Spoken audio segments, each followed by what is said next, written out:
وكفى وسلام على عباده الذين اصطفى أما بعد আল্লাহ তাআলার ফজল, আল্লাহ তাআলার করম, আল্লাহ তাআলার মেহেরবানি, তিনি আমাদেরকে একজন মানুষের পাশে দাঁড়াবার এবং একজন মানুষের পাশে দাঁড়াবার তৌফিক দিয়েছেন, যিনি সাহাবাদের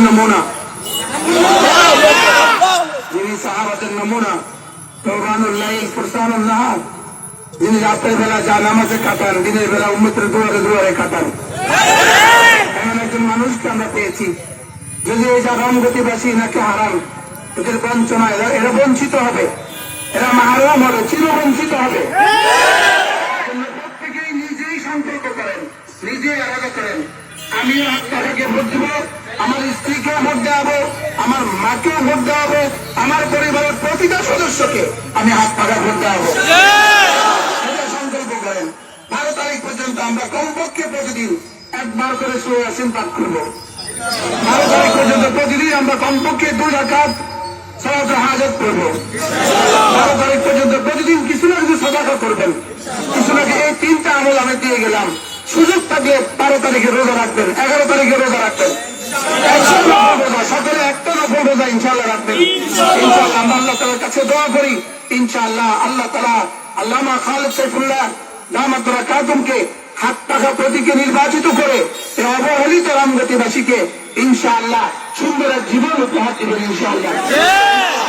আশা করি আমি হেফাজতে ইসলাম বাংলাদেশ লক্ষ্মীপুর জেলার জিম্মাদার হিসেবে পুরো হেফাজতে ইসলামের পুরো লক্ষ্মীপুরকে আমরা হুজুরের সাথে একাত্মতা ঘোষণা করলাম। হুজুরের সাথে আমরা একাত্মতা ঘোষণা করলাম। আমাদের প্রতিটা মানুষ, এদেশের প্রধানমন্ত্রীর প্রতিটা আলেম পরিবার, প্রতিটা দিনদার পরিবার, যারা ইসলাম নিয়ে বাঁচতে চাই, যারা ইমান নিয়ে বাঁচতে চাই, আমাদের মিশন, আমাদের ইজম, আমাদের মতাদর্শ শুধু ইনসাফ নয়, আমাদের মতাদর্শ ইসলামের আলোকে ইনসাফ। ইনসাফ দিয়ে ইসলাম হবে না, ইসলাম দিয়ে ইনসাফ হবে। কল্যাণ দিয়ে ইসলাম হয় না, ইসলাম দিয়ে কল্যাণ হয়। সাম্য দিয়ে ইসলাম হয় না, ইসলাম দিয়ে সাম্য হয়। আমরা শুধু ইনসাফ নয়, আমরা ইসলামের আলোকে ইনসাফ চাই, আমরা ইসলামের আলোকে কল্যাণ চাই, আমরা ইসলামের আলোকে দেশ গড়তে চাই। ইসলাম আমাদের মিশন, ইসলাম আমাদের ভীষণ, ইসলাম আমাদের জীবন, ইসলাম আমাদের মরণ। আল্লাহ তাআলা খালেদ সাইফুল্লাহ দামাত বরকাতুহুম, আল্লামা খালেদ সাইফুল্লাহ দামাত বরকাতুহুম তাকে নির্বাচিত করে এই দেশবাসীর খেদমত করার তৌফিক দান করেন। এই প্রত্যাশা রেখে আমি আমার সংক্ষিপ্ত বক্তব্য শেষ করলাম। ওয়া আলাইনা ইল্লাল বালাগ।